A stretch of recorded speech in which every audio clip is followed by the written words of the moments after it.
Hi everyone, I'm Shira Hi, and I'm Shayna. and we're from BCBA. And today we're going to talk about teaching one-step instructions. Now, this is a very important skill and is one that we usually start right from the beginning with. Now, when we get a learner who isn't able to um, follow an instruction to come here or put on your shoes or clap your hands, get dressed, any one of those things that are really important for anyone to be able to follow. And it could be that they're not following them because they're not paying enough attention. It could be they're not following them because language isn't meaningful yet to them, and they don't really understand the instructions. Or it could be that they don't have enough experience understanding why they should be following that, what's in it for them. So, one of the first skills that we try to teach a learner is that it is worth it for them to follow one step instructions. And we start with the most basic and simple instructions. So typically we start with what we call one-step cued instructions.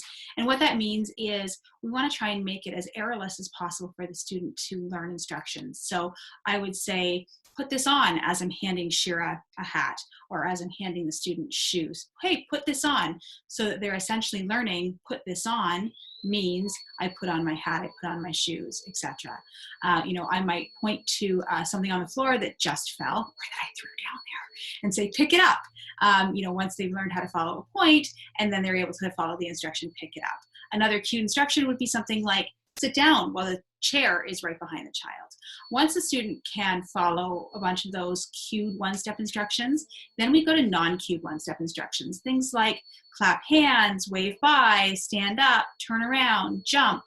And then from there we can vary it. So we can do things like go get instructions from a distance. So it'll be things like, go throw this in the garbage, turn on the light, close the door, put this in your backpack, or things on the ground like, hey, go get the book and bring it to me, go get this and bring it back, those types of things, and that gradually leads to following two-step instructions then, right? And two-step instructions would be things like, clap your hands and stand up, or like I said before, go get the book and come back.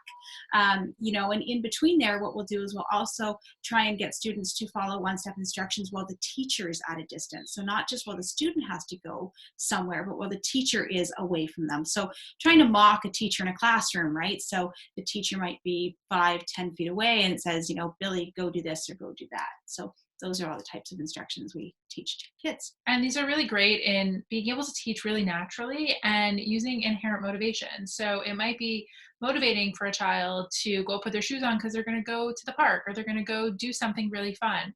And two-step instructions and being able to go get items is really valuable classroom skill because they can follow classroom routines and they're able to go get stuff that they really like, and maybe they want to read the book, so they'll go get the book. So it's really easy to teach these skills both in a more routine practice scenario, but then also in lots of ways to generalize it and include inherent motivation that's in it for them to follow the instruction.